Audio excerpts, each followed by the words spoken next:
officially the fourth most MVP votes. What does that recognition mean to you, and is that also something that you could have foreseen at the start of the season? I mean, it's cool, but at the same time, I don't really care. You got me down again.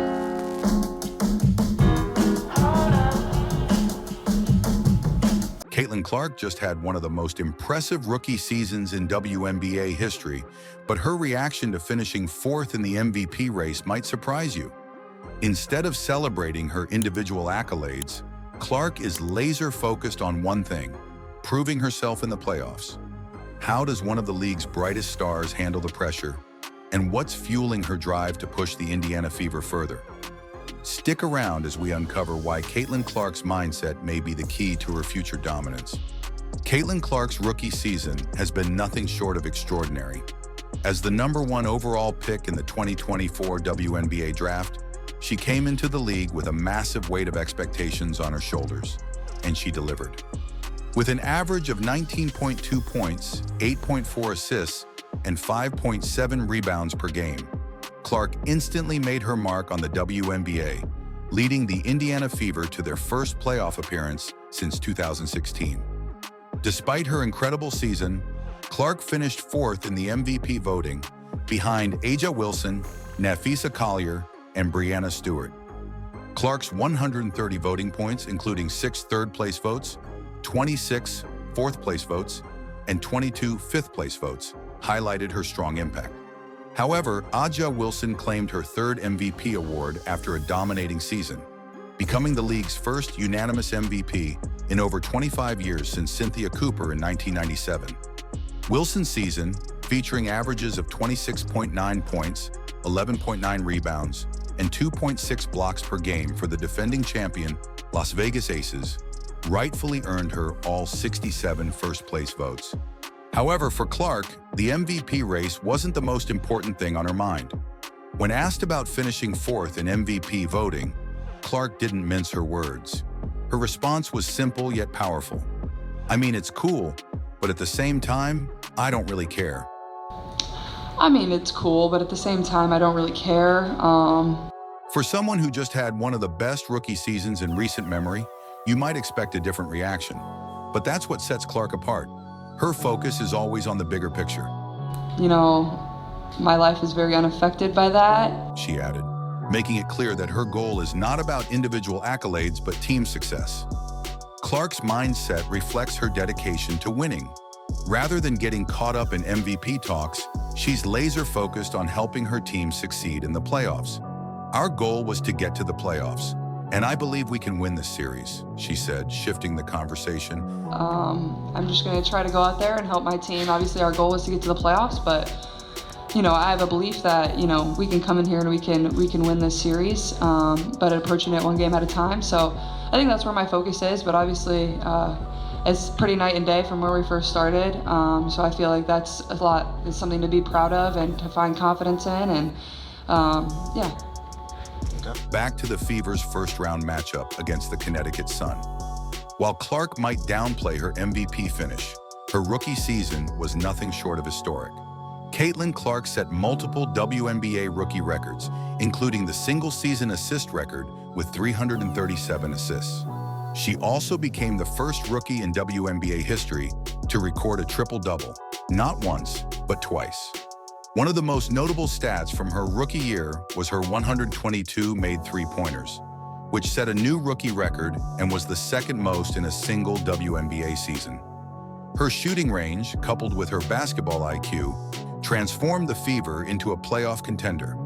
In addition to her MVP votes, Clark was named the 2024 WNBA Rookie of the Year in a unanimous vote, receiving all 15 first-place votes. She also earned spots on both the AP All-WNBA First Team and the All-Rookie Team, cementing her status as one of the league's brightest young talents.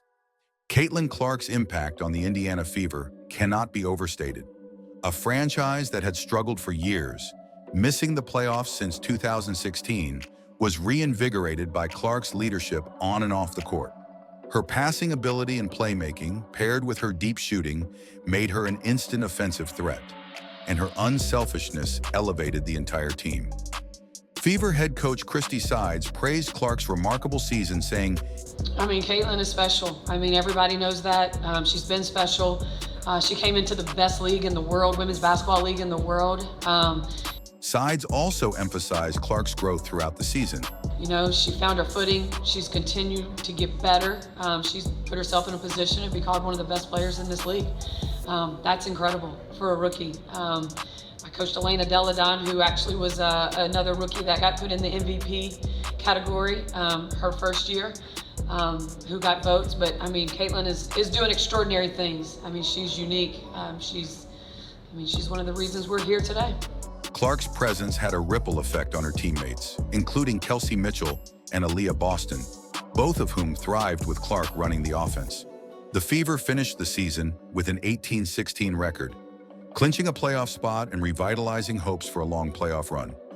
Despite high hopes entering the playoffs, the Indiana Fever suffered a tough blow in Game 1 against the Connecticut Sun, losing 93-69.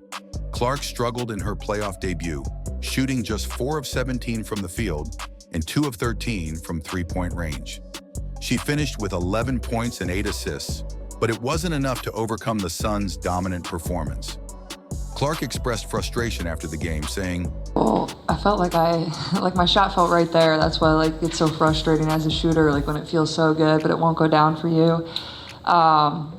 That's what sucks about it. Her shooting struggles were evident throughout the game, as she missed her 8th consecutive three-pointer in the third quarter, visibly frustrated.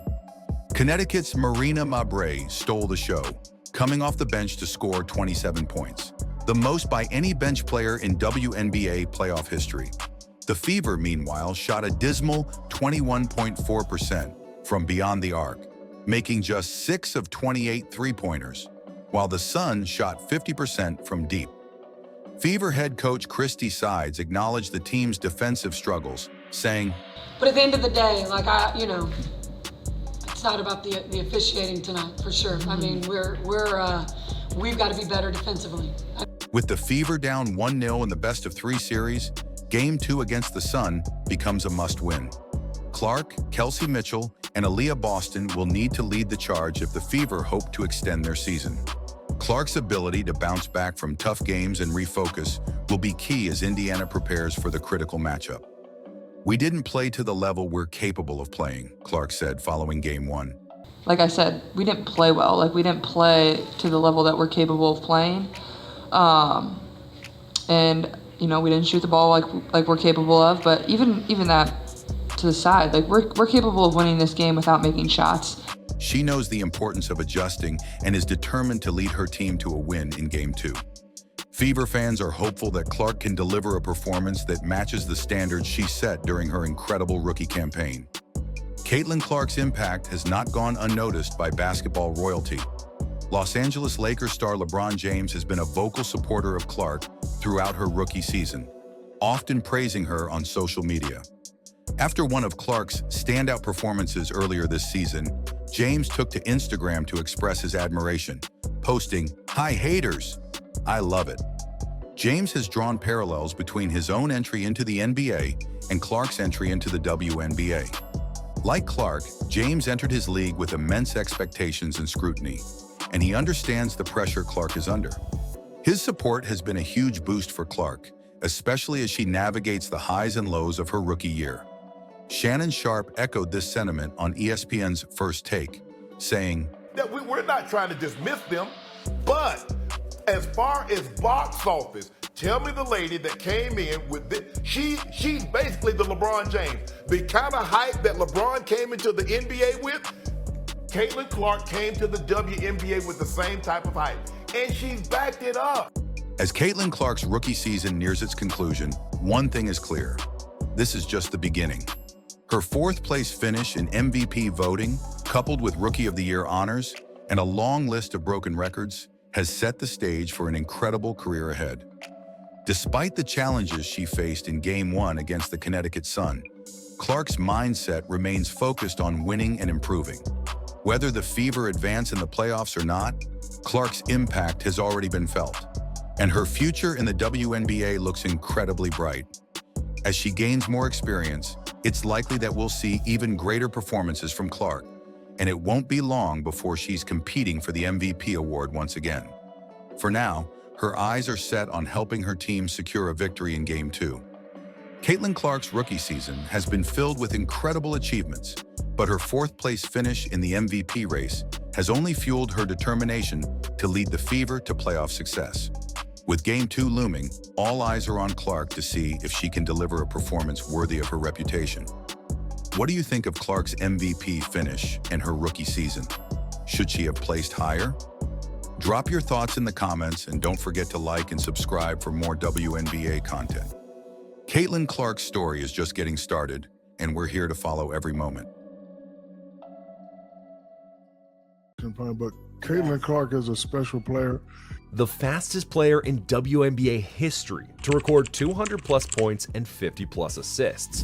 The fastest rookie in WNBA history to record 150-plus points, 50-plus rebounds, and 50-plus assists.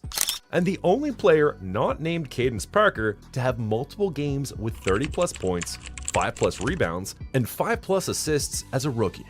The one and only Caitlin Clark has taken the league by storm in just her first season. Gets that one. Clark trying to get by the Mystics defense. At the cup. Boston gets the slip and wrong. Quickly up the floor is Mitchell. Beautiful find from Clark as Richards as she's into the ball game. Richards on the floor. Clark, the step back three just below the logo, drills it. Move has Smith running with her. Gets it to her on the move. Beautiful. And all of that, but she is right there for her in every... Clark pulls off that screen, knocks it down. Clark. I mean, how many rookies, even in the NBA, do you know have their opponent breaking out a box and won in just the second quarter? Roll that shot. 2 points at the free throw line there for the Mystics as Melvin was fouled. Or it gets doubled like this in the fourth quarter. Starts up from driving to the store the same way. It's a brand new car. You love it. Or have opponents forget they still have one more free throw just to guard them.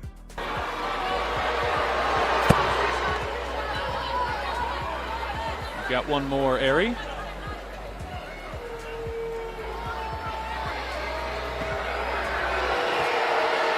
I had a great conversation with Caitlin. Caitlin Clark is generational, not just in the buckets she's been getting, but also in the coverage she's brought to the WNBA. She's like the modern-day Magic Johnson and Larry Bird, or more like Serena Williams. The 2024 WNBA's first overall pick had a record 2.45 million viewers tuning in to watch the WNBA's draft. In contrast, the 2023 WNBA Finals was the most watched in 20 years, and the four-game series only averaged 728,000 viewers on ESPN. She is 1-1, however. Since her emergence, many NBA players and WNBA legends have had contrasting opinions about her. Some have recognized her greatness, while others have belittled her accomplishments. Four-time NBA champion LeBron James, unlike many, didn't shy away from recognizing her star power and what she brings to the league. According to LeBron, the one thing that I love that she's bringing to her sport, more people want to watch. More people want to tune in. I saw for the first time that they had a chartered plane for the first time in their league history. You know, they flew private. That should be celebrated in its own right. For anyone that's, you know, in sports that's flown commercial or flown, you know, charter, that should be celebrated. And it's because of Caitlin Clark. Don't get it twisted. Don't get up. Caitlin Clark is the reason why a lot of great things is going to happen. LeBron's statement isn't far-fetched because the Caitlin Clark effect on the WNBA is obvious already.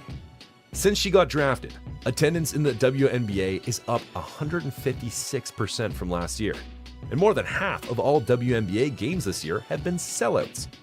There is a 211% increase from last year's WNBA Countdown full season average, as it's currently averaging 741,000 viewers. Not to mention that this year's televised WNBA games are averaging 1.32 million viewers, nearly triple last season's average of 462,000. Anyway, LeBron isn't the only NBA star to recognize her star power. In fact, two-time NBA Finals MVP Kevin Durant was ahead of the curve as he recognized her talents before everyone in the NBA did.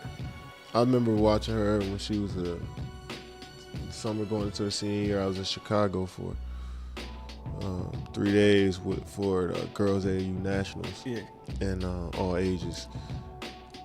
And I happened to see the 17 on the girls, and she was in the championship. Her team from Iowa, I figure a few of those girls on her team now, but they played together so smooth, but she was always leading that shit. She always had the ball in her hands. Everybody was playing off of her. She just commanded the whole game. I was like, who the hell is this? She is nice. It was like, oh, she's the best player in the country. I was like, oh, damn. I see it now. Like, you know, right. Like when you walk in and you don't even know who anybody is, and they just like, yo, that's the best player in the country right there. It's just like, yo, that shit hits you out of nowhere. Like, let me really focus in on her. Then I started following her career, and she stayed at home in Iowa, and last year she was killing too. The Caitlin Clark KD described back then was the real deal, and the greatness was obvious from the get-go. In her junior season in high school, she had a 60-point game, the second highest single-game point total in Iowa 5-on-5 girls basketball history. In that particular game, she had 13 three-pointers, a record in itself. Interestingly, the way she plays is not all three-pointers, because according to the only other player not named Caitlin Clark to lead Division I in points and assists per game in a single season, she is unguardable, and the way she plays is unbelievable. But, I mean, it's crazy. Like, 40 and 12, like, people don't understand, like, that's not easy. Like, scoring and then getting everybody involved, like, what she's doing is... No, I mean, if you look at it at the beginning of the game, she was just driving to the basket. She was getting layup after layup. And so at some point, the defender that's guarding her way out on the perimeter because they don't want her to shoot threes is going to sag off and be like, okay, I'm just going to stop. I'm not going to let her just keep driving by me.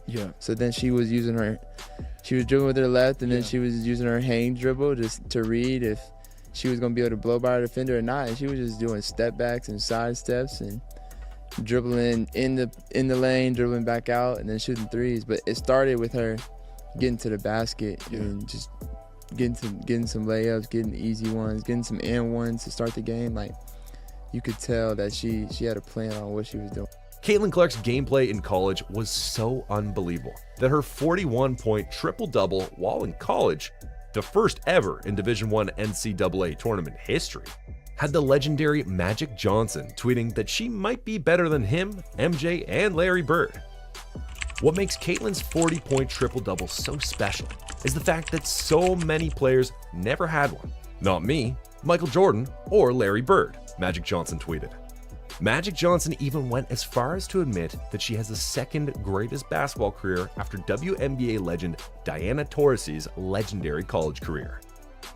Caitlin Clark's basketball career has been amazing and is second only to Diana Taurasi's dominant career, where she won 3 national championships at UConn. At Caitlin Clark 22, Magic Johnson tweeted. However, while Magic Johnson strongly believes she is the second greatest, another Hall of Famer believes she is the greatest female college basketball player ever. But she's phenomenal.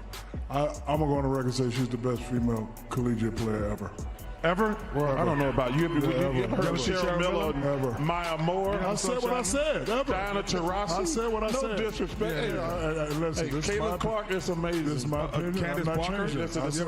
Nobody's ever shot it like her. No, she's like Steph Curry. Yeah, you're right. I ain't disrespecting nobody. It's just my opinion, and I ain't gonna change. Shaquille O'Neal sure can be controversial, but you have to understand that there is some truth to that statement.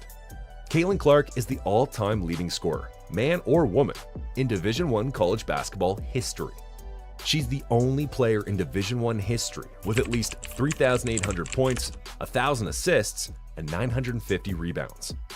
Do you know she's the only player in NCAA Division I history, women's or men's, to lead her conference in scoring and assists 4 straight seasons? The point guard broke the all-time conference record in assists, while leading the nation in both points and assists. She is, in fact, the first NCAA Division I player, man or woman, to make 200 three-pointers in a single season, breaking the record previously held by Steph Curry, and as such, she has earned comparison to the 2022 NBA Finals MVP. I mean, she is the female Steph Curry because we've just never seen anything like this. She is shooting step back, jump shot, three-pointers from the logo. Never did I think I would see that. And she's making them. Not yet in the WNBA, but she certainly made a bunch at Iowa. Her playing style and threes have earned her comparison to Steph Curry, with the future Hall of Famer even admitting that they both have the same release time and range. I saw somebody break down the release time, which is pretty much identical to mine. And then her just confidence. You can't help but watch when she plays, where she's shooting from, the range, the confidence, the flair. Their release time, surprisingly, isn't the only thing that makes their gameplay similar. Listen, we all talk about a quick release. How quick is her release? How about 0.43 seconds? 0.4 of a second, a little over. Even her floor game, and according to several NBA players, she is in fact the female Steph Curry. Luka Doncic flat out denied any comparison to him, stating that she is more Steph Curry-like. Amazing. I saw them before. They said 41, almost triple though. Yeah. He's shooting like that ball flying. Yeah. I watched a little bit, but then I had to do some shooting. So, but it was amazing. I watched the first half. But she got to go in the second half, so I didn't watch that. Does she remind you of you at all? I mean, she's kind of got that. She's got a. That's more Steph Curry, man. It's a woman, Steph Curry. Okay. Former NBA champion Jeff Teague also admitted she plays like Steph Curry. It's elite, bro. Bro, she really looked like Steph Curry. Some of them stuff, I'm like, when she did the behind the back to the leg, I said, I look like Steph. Yeah. Accepting the double team and then shooting a three anyway is only Steph Curry type shit. Steph Curry, I said, she's the girl Steph Curry, bro. I ain't want to say it, but it's like, yo, you. NBA analyst Stephen A. Smith called her the Steph Curry of women's basketball. This girl is the best in the world on a collegiate women's level. I don't care what anybody says. There's nobody better than her. She is a sensational talent. No question about it. She is the Steph Curry of women's basketball. That is what I call her. How many games is this now? That's her 38th career 30-point-plus game as a college basketball player. And, you know, she's done 40-plus several times. She's sensational. She's a marksman extraordinaire. And she's a wonderful, wonderful person, incredibly articulate as well. And I think that what you'll see is the WNBA. You'll see people clamoring for her. Just watch the game, because we love the women's game. I enjoyed it when I was at the WNBA Finals, that championship game between the Aces and the Liberty. I got to tell you something. Caitlin Clark, ultimately in the WNBA, is going to be something special to behold, because she's special now, and she's only getting better. Shaquille O'Neal also recognized the Steph Curry comparison. But Caitlin Clark is a special player. She reminds me of a Steph Curry. You know, a lot of times she takes those ill-advised shots that me and Chuck don't like, but they go in. Not only do they go in consistently. And the way she plays the game, she's the true definition of a great player, one that makes the players around her better. You know, not only was she making a great shot, she was making... Interestingly, while everyone seems to think she plays like Steph, Hall of Famer Isaiah Thomas believes she is better. During the NBA All-Star Weekend, the legendary Detroit Piston guard admitted that she is a better shooter than Steph Curry and Sabrina Ionescu. But I'm gonna say this: neither one of them are the greatest shooters, because right now that Caitlin Clark, you want to bring her in? That's who I want to see. I want to see her in this competition. So next, you want to see the three of them next year? If she's in the WNBA. Bring Caitlin in and let her shoot against both of them. That's who I want to see. Because 22 in Iowa, hey, she the real deal. That's who should be in this competition. Even the Golden State Warriors guard seems to believe that there is more to her game than the similarity between them. The cool part is the way that she plays and her range and the level of difficulty on her shots is obviously a very close comparison to the way that I play. I was going to say, Caitlin Clark's been compared to you. Yeah, but I think it almost robs her of like the rest of her game, because she's such a good floor, she has her overall, floor game. She's racking up, close to triple doubles every night, and like her shooting ability is, you know, it's her superpower, but the rest of her game is as polished as that, and so it's must-see TV. Unfortunately, these praises and accolades haven't come without pushback, especially from the WNBA. A young rookie shattering records and redefining expectations has seen NBA players praise her and at the same time seen WNBA players being her biggest enemies. 13 games into her WNBA career, and she has had to face this. And Clark. I mean, that's clear all which was called. The question is, will they call it unnecessary? Kennedy Carter. This. The defense to come down and collapse leads to open 3 opportunities. Clark nudged by Carrington. And Carrington believes there's some acting going on, and Clark has some words for her back. Healthy competition here between two players that have been really just draped all over each other in the 2 meetings and then tonight's game. Keep in mind, Dejanay Carrington was an absolute her first ever game in the WNBA, forcing 10 turnovers. Right there. And even this. Kicking it out, Evans fakes the 3, takes the 2, and knocks it down. A lot of contact. 50, 50.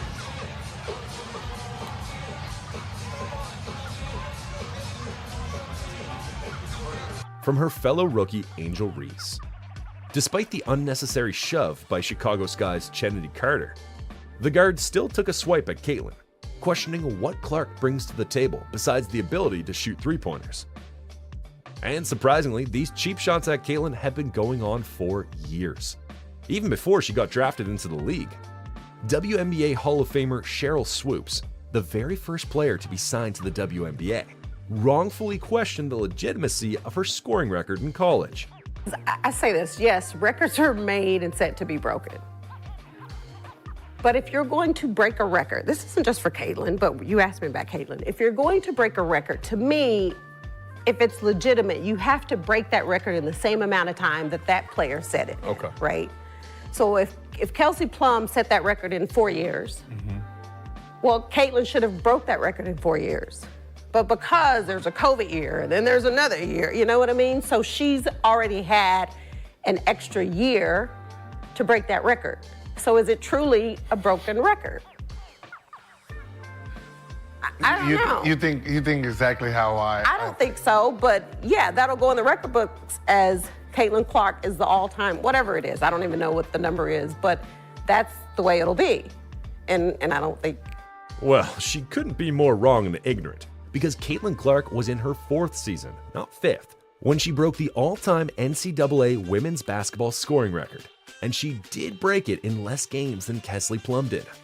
Later in the interview, Swoops also claimed Caitlin was 5 years older than her competition, hence why she was breaking those records. But let's also talk about how much more experience that gives you over other players coming in, right? So people say, dang, like he or she's killing them, but you have a 25-year-old playing against a 20-year-old.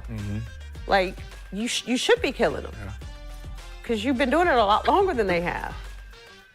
But this is also a blatant lie, because Caitlin was just 22 in her final year of college and has been killing it since her first year. As a freshman in college, she averaged 26.6 points, 7.1 assists, and 5.9 rebounds per game, leading the NCAA Division I in scoring and ranking 2nd in assists and 3-pointers per game. Later in the show, Swoops also pointed out that Caitlin Clark takes 40 shots a game, which is also false, because Clark averaged 22.7 shots per game in college, just 3 more shots per game than Swoops averaged as a senior at Texas Tech. It was clear she was just trying her hardest to discredit Caitlin Clark's accomplishments.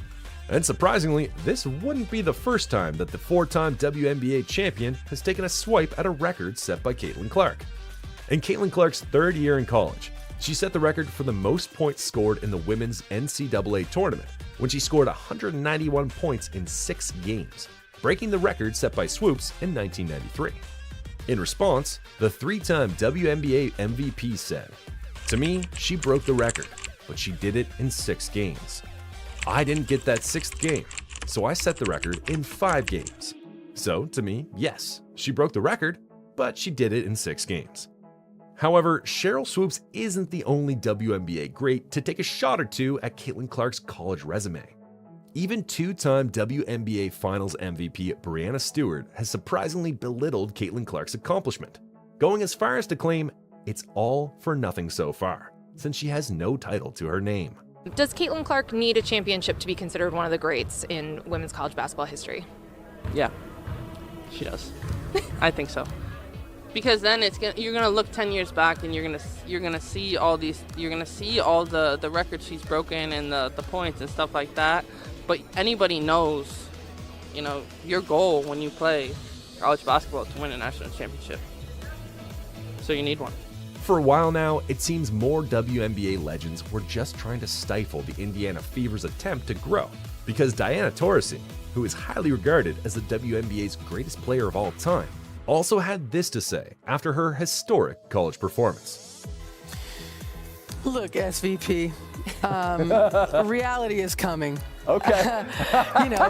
There's levels to this thing, and that's just life. We all went through it. Of course. And you see it on the NBA side, and you're going to see it on this side, where, you look superhuman playing against 18-year-olds, but you're going to come with... Sadly, these cheap shots from WNBA legends are not all the rookie has to face. She's had to face unnecessarily hard fouls from veterans in the league looking to send a message. About Seattle, and all of a sudden, we're pretty close. This has been as close as it's been all second quarter long, 44-2.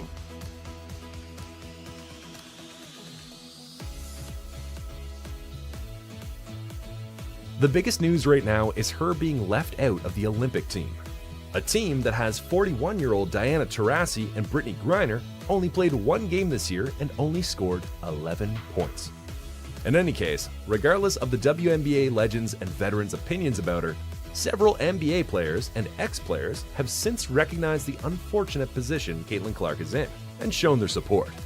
LeBron James, who faced similar animosity when he came into the league, came to her support.